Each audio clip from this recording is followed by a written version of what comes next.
Good morning students. आज हम discuss करेंगे अपने चैप्टर नंबर 4 का फर्स्ट लेक्चर और उसका फर्स्ट टॉपिक होगा कोलरिच लॉ। तो बेसिकली इस चैप्टर में जो भी टॉपिक्स आएंगे वो सारे आपने बेसिकली 11th-12th में पढ़ चुके होंगे। तो ये बहुत ही सिंपल टॉपिक है। यदि आपको 11th-12th का आता है, एक बार थोड़ा सा रिवाइज कर लेना आप अपना। और इससे पहले जो चैप्टर में बहुत सारी टर्म्स आई थी, जैसे ionic conductivity, equivalent conductivity, molar conductivity, conductance, conductivity, ये सारी चीज़ें एक बार रिवाइज कर लेना तो आपके लिए चैप्टर बहुत ज़्यादा इजी हो जाएगा। बहुत ज़्यादा छोटा चैप्टर है और इजी चैप्टर है, ठीक है। तो सबसे पहला जो हमारा टॉपिक है वो है Kohlrausch law. Kohlrausch law states that at infinite dilution, infinite dilution क्या होती है?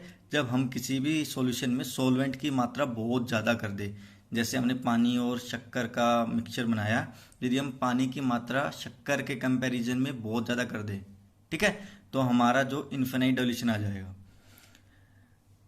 Coleridge law states that at infinite dilution, the molar conductivity, that is the conductivity of all the ion from one mole of the electrolyte of an electrolyte, can be expressed as the sum of the contribution from its individual ions.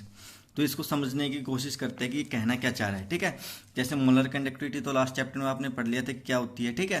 तो किसी भी, जैसे कोई भी atom है या फिर जो मोलर कंडक्टिविटी ऑफ आयंस है, ठीक है, जैसे कोई सॉल्यूशन में है तो उनकी कंडक्टिविटी कैसे लिखेंगे? मोलर कंडक्टिविटी, जैसे ये लैम्डा नॉट इन्फिनिटी, ये है आपकी मोलर कंडक्टिविटी, ठीक है। तो आप में मान लो HCl की मोलर कंडक्टिविटी लिखनी है, ठीक है। तो लैम्डा इन्फिनिटी HCl, इसका मतलब क्या है? इन्फिनाइट डाइल्यूशन पे HCl की कंडक्टिविटी क्या होगी?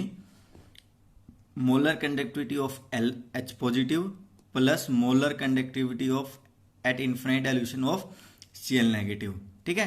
किसी भी इलेक्ट्रोलाइट की कंडक्टिविटी एट इन्फिनाइट डाइल्यूशन उसके आयंस की कंडक्टिविटी के सम के इक्वल आएगी, ठीक है, एट इन्फिनाइट डाइल्यूशन, ठीक है। तो जैसे एक और एग्जांपल लेते हैं, जैसे MgCl2 का ले लेते हैं। तो MgCl2 की मोलर कंडक्टिविटी क्या आएगी आपकी? Molar conductivity of Mg2 positive into molar conductivity of Cl negative at infinite dilution, ठीक है। तो यहाँ पे 2 Cl नेगेटिव है तो आगे 2 आ गया, ठीक है। तो ये था आपका कोलरिच लॉ।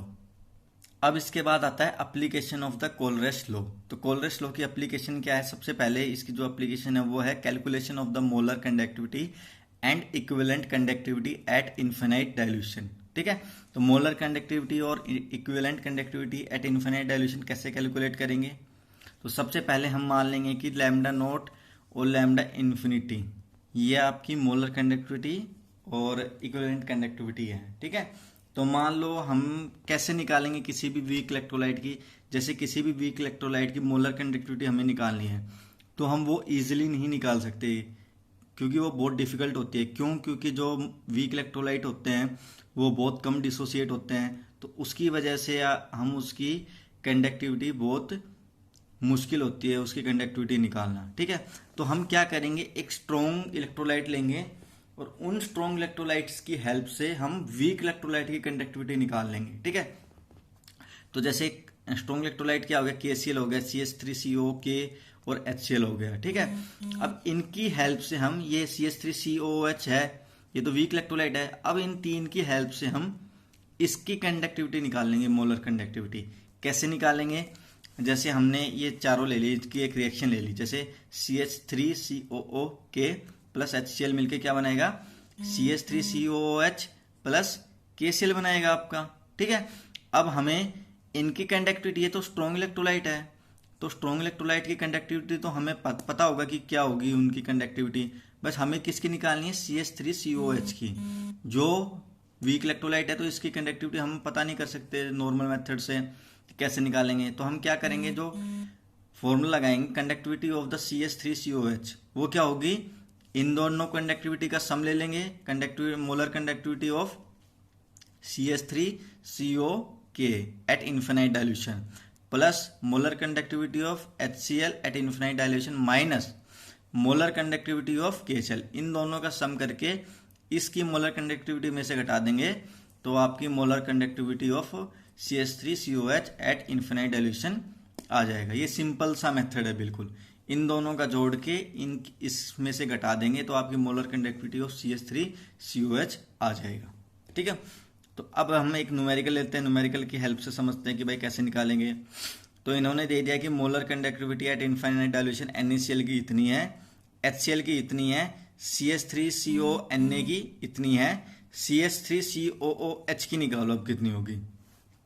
तो सबसे पहले रिएक्शन लिखेंगे, CH3CONa प्लस HCl किस में कन्वर्ट होगा, CH3COOH प्लस NaCl में कन्वर्ट होगा। ठीक है, फिर वही फॉर्मूला लगाएंगे, इन दोनों की कंडक्टिविटी में से इसकी कंडक्टिविटी माइनस कर देंगे, तो इसकी कंडक्टिविटी लिख दी हमने और इसमें से माइनस कर देंगे NaCl की कंडक्टिविटी। तो इसकी कंडक्टिविटी लिखेंगे सबसे पहले, फिर इसकी लिखेंगे, दोनों को प्लस करेंगे और माइनस कर देंगे NaCl की कंडक्टिविटी में। तो ये हमारे पास आ गया, इनको कैलकुलेट करके आएगा 390.5 siemens centimetre square mole inverse. तो ये हमारी molar conductivity of weak electrolyte आ गया with the help of strong electrolyte. ठीक है, अब इसकी सेकंड एप्लीकेशन है कि डिग्री ऑफ डिसोसिएशन बताएगा। ठीक है, कोलरिच लॉ की हेल्प से। तो कोलरिच लॉ की हेल्प से हम डिग्री ऑफ डिसोसिएशन कैसे निकालेंगे। तो according to the Arrhenius theory of electrolyte, the increase in the equivalent conductance with the dilution is entirely due to the increase in the dissociation of the electrolyte. The equivalent conductance at infinite dilution being maximum because dissociation is almost complete. तो इससे पहले जो हमने third chapter था उसमें हमने Arrhenius theory पढ़ी थी। अरेनियस थ्योरी क्या कह रही थी कि जैसे जैसे हम डाइल्यूशन करते जाएंगे वैसे वैसे आपकी इक्विवेलेंट कंडक्टेंस इंक्रीज होती जाएगी। ठीक है, क्यों, क्योंकि जैसे जैसे डाइल्यूशन इंक्रीज करेंगे वैसे वैसे डिसोसिएशन ऑफ द आयंस बढ़ेगा। फिर और कंडक्टिविटी किसकी वजह से होती है, मूवमेंट ऑफ द आयंस की वजह से होगी। तो जितने ज्यादा आयंस बनेंगे उतनी ज्यादा आपकी कंडक्टिविटी बढ़ेगी। ठीक है, और उसके बाद जैसे ही इन्फिनाइट डाइल्यूशन होगा, इन्फिनाइट डाइल्यूशन पे जो आपकी इक्विवेलेंट कंडक्टिविटी की कंडक्टेंस की जो वैल्यू है वो मैक्सिमम होगी। क्यों, क्योंकि इन्फिनाइट डाइल्यूशन पे जो सारे आयंस होंगे वो कंप्लीटली डिसोसिएट हो जाएंगे। ठीक है, तो डिग्री ऑफ डिसोसिएशन कैसे निकालेंगे। डिग्री ऑफ डिसोसिएशन अल्फा से रिप्रेजेंट होगा। ठीक है, कि डिग्री ऑफ डिसोसिएशन क्या होता है, जैसे हमने टोटल 100 आयंस लिए उसमें से कितने डिसोसिएट हुए। ठीक है, मान लें हमने 100 आयंस लिए, 100 इलेक्ट्रोलाइट के आयंस लिए, मान लो उसमें से 90 डिसोसिएट हो गए, तो डिग्री ऑफ डिसोसिएशन क्या हो जाएगा, 90/100। इससे ये कट जाएगा 9/10, मतलब 0.9 के आसपास आएगा रेशियो। ठीक है, तो उसको निकालने के लिए इन्होंने फॉर्मूला दिया लैम्डा नॉट अपॉन में लैम्डा सी। ये फॉर्मूला दिया कोलरिच लॉ की हेल्प से।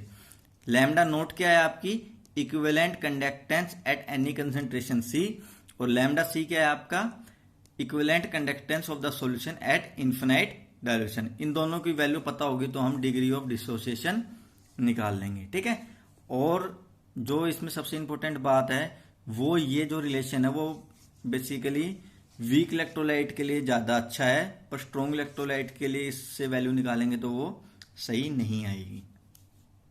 अब इसकी थर्ड एप्लीकेशन है वो क्या है, calculate dissociation constant that is Ka of the acid. और कौन से एसिड, वीक एसिड का कैसे निकालेंगे। ठीक है, तो हमें Ka की वैल्यू निकालनी है कोलरिच लॉ की हेल्प से। ठीक है, और वो भी वीक एसिड की। तो जो ये डिसोसिएशन कांस्टेंट Ka निकालेंगे ये बेसिकली ओसवाल्ड डाइल्यूशन लॉ पे बेस है। जैसे हमने ओसवाल्ड डाइल्यूशन लॉ की डेरिवेशन की थी सेम वैसे ही Ka निकाल लेंगे वहां से। ठीक है, तो सबसे पहले हमने कोई एक वीक एसिड कंसीडर कर लिया। ठीक है, Ha। ठीक है, वो डिसोसिएट हो रहा है H पॉजिटिव और A नेगेटिव आयंस में। ठीक है, और इक्विलिब्रियम में होगा। क्यों, क्योंकि एक वीक एसिड है, यदि स्ट्रॉन्ग एसिड होता है तो एक साइड जाती रिएक्शन। ठीक है, तो मान लेते हैं स्टार्टिंग में जो इनिशियल कंसेंट्रेशन होगी वो इसकी C मोल पर लीटर होगी। ठीक है, अब at a concentration at equilibrium, जब इक्विलिब्रियम सेट होगा, ठीक है, तो इसकी कंसेंट्रेशन मान लो क्या होगी, C अल्फा होगी, और इसकी भी क्या होगी, C अल्फा। ओसवाल्ड डाइल्यूशन आप जाके देख लेना, ये C अल्फा कैसे आएगा, ये C अल्फा क्यों आएगा। अल्फा क्या है आपका, डिग्री ऑफ डिसोसिएशन। जितने आपके डिसोसिएट हो गए उसको C से मल्टीप्लाई कर दिया। ठीक है भाई, ये इक्विलिब्रियम पे कितने H पॉजिटिव बनेंगे और ये कितने नेगेटिव बनेंगे, कितने बनेंगे भाई, मान लो टोटल C थे। ठीक है, और अल्फा मान लो डिग्री ऑफ डिसोसिएशन है, मतलब जितने आयंस आपके डिसोसिएट हो गए। जब हम C को अल्फा से मल्टीप्लाई कर देंगे, भाई जितने डिसोसिएट हो गए उसको टोटल कंसंट्रेशन से मल्टीप्लाई कर देंगे तो हमारे पास किसकी कंसंट्रेशन आ जाएगी, H पॉजिटिव की कंसंट्रेशन आ जाएगी। थोड़ा सोच के देखना, और एक बार नहीं समझ में आए तो ओसवाल्ड डाइल्यूशन लॉ की जो वीडियो है वो जाके देख लेना। ठीक है, तो ये सी अल्फा और ये भी सी अल्फा, और ये क्या होगा सी माइनस सी अल्फा। ठीक है, इसमें से कंसंट्रेशन कुछ ना कुछ कम होगी, कितनी कम होगी, जितने ये बनेंगे। मान लो ये 1 मोल बन रहा है, मान लो ये एक था, मान लो 1 मोल बनेगा, 1 मोल था ये स्टार्टिंग में, तो ये डिसोसिएट होगा, मान लो 1 मोल डिसोसिएट होगा, तो ये 1 मोल इसका बनेगा और 1 मोल इसका बनेगा। ठीक है, तो इसकी कंसंट्रेशन क्या आएगी, जितना ये था इसमें से इसकी कंसंट्रेशन माइनस कर देंगे, तो सी माइनस सी अल्फा, सी कॉमन ले लेंगे तो इसकी वैल्यू क्या आ जाएगी, सी इंटू 1 माइनस अल्फा। अब केमिकल लॉ ऑफ इक्विलिब्रियम लगाएंगे, तो लॉ ऑफ इक्विलिब्रियम लगाने पे हमारी वैल्यू क्या आएगी, कि ए की वैल्यू H पॉजिटिव प्रोडक्ट का कंसंट्रेशन इन अपॉन में रिएक्टेंट की कंसंट्रेशन। ठीक है, प्रोडक्ट की कंसंट्रेशन क्या थी, सी अल्फा, और एक की भी कंसंट्रेशन क्या थी, सी अल्फा, अपॉन में इसकी कंसंट्रेशन क्या थी, सी इंटू 1 माइनस अल्फा, सी इंटू 1 माइनस अल्फा, तो इसकी वैल्यू क्या आ गई, सी अल्फा स्क्वायर अपॉन में 1 माइनस अल्फा। और अल्फा की वैल्यू क्या आई, जो आपकी अल्फा की वैल्यू हमने लास्ट लेक्चर से निकाला है, डिसोसिएशन कांस्टेंट, वो कैसे निकालेंगे, लैम्डा सी अपॉन में लैम्डा नोट। ठीक है, और जो आपका lambda C equivalent conductance at any concentration C, वो किस फॉर्मूले से निकलेगा, K इंटू 1000 अपॉन में C। ये फॉर्मूला हम पढ़ के आ चुके हैं, कब, जब हमने चैप्टर नंबर 3 पढ़ा था, उसको देख लेना एक बार। ठीक है, तो यहां से लैम्डा C आ जाएगा, यहां पे आपकी K की वैल्यू क्या थी, K आपका क्या है, स्पेसिफिक कंडक्टेंस, ये आपके पास आ जाएगा। यहां से हम लैम्डा C की वैल्यू निकाल लेंगे और लैम्डा इन्फिनिटी की वैल्यू कोलरेस लॉ से हम निकाल लेंगे, जो हम पढ़ के आ चुके हैं। तो लैम्डा सी भी निकाल लिया, लैम्डा नोट भी निकाल लिया, तो यहाँ पे अल्फा की वैल्यू रखते हैं, यहाँ से अल्फा की वैल्यू आ जाएगी, और अल्फा की वैल्यू इसमें रखने पे हमारे पास K1 की वैल्यू आ जाएगी। जो इसकी लास्ट एप्लीकेशन है वो है determination of the solubility of sparingly soluble salt. ठीक है, तो इसमें क्या है कि जो बहुत सारे साल्ट है जैसे AgCl, BaSO4, PbSO4, वो वाटर में इजीली डिजोल्व नहीं हो पाते, मतलब बहुत ही कम एक्सटेंट तक वाटर में डिजोल्व होते हैं। ठीक है, तो इनको स्प्रिंजली सोल्यूबल साल्ट कहा गया है। तो हम इसका सोल्यूबिलिटी प्रोडक्ट नहीं निकाल सकते हैं, solubility in the water easily नहीं निकाल सकते, पर कोलरेश लॉ की हेल्प से हम इसकी सोल्यूबिलिटी बहुत इजीली निकाल सकते हैं।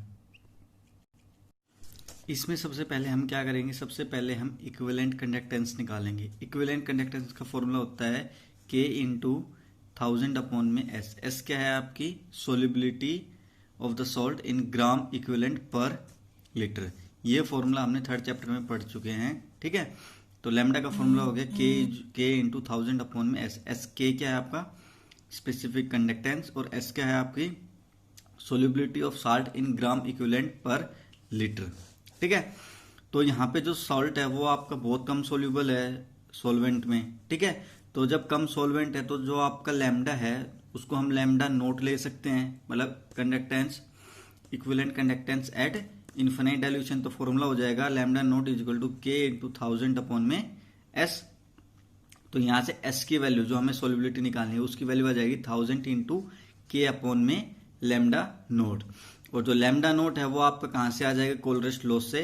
वो कैसे आएगा, जैसे AgCl का निकालना है मान लो, तो वो कैसे आएगा, lambda naught AgCl is equal to lambda Ag plus lambda Cl negative. तो यहाँ से तो लैम्डा आ जाएगा कोलरेश लॉ से आपका, और K आपको पता चल जाएगा, तो यहाँ से S की वैल्यू निकाल सकते हैं। ध्यान रखना कि ये जो S है यहाँ पे ग्राम इक्विवेलेंट पर लीटर में है। यदि आपको इसे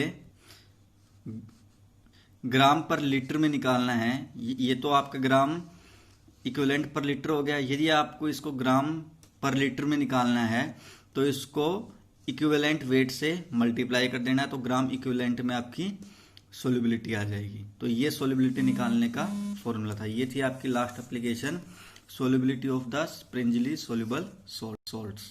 अब आता है आपका जो आपकी मोलर आयोनिक कंडक्टेंस थी उसके इफेक्ट देखेंगे कि भाई विस्कोसिटी का क्या इफेक्ट पड़ेगा, विस्कोसिटी ऑफ सॉल्वेंट से, और टेम्परेचर का और प्रेशर का आपका इस पे क्या इफेक्ट पड़ेगा।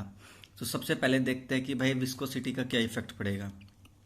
तो आपको पता है जो सॉल्यूशन जितना ज़्यादा विस्कस होगा तो आयंस की मूवमेंट आपकी उतनी ही कम होगी, क्योंकि जितना ज़्यादा विस्कस होगा उतना ही ज़्यादा फ्रिक्शन फोर्स होगा उसमें, और आयंस कम मूव कर पाएंगे, और कम मूव कर पाएंगे तो उनकी मोबिलिटी कम हो जाएगी, मोबिलिटी कम हो जाएगी तो उनकी कंडक्टेंस भी कम हो जाएगी, क्योंकि कंडक्टेंस किसकी वजह से थी, आपकी मूवमेंट ऑफ द आयंस की वजह से थी। जब आयंस मूव ही नहीं कर रहे तो उनकी जो कंडक्टेंस होगी, मोलर आयोनिक कंडक्टेंस, वो बहुत कम आएगी। और शायद ये हमने थर्ड चैप्टर में भी इससे रिलेटेड कुछ पढ़ चुके हैं, तो ये सिर्फ आपका एक रिवीजन टाइप ही है।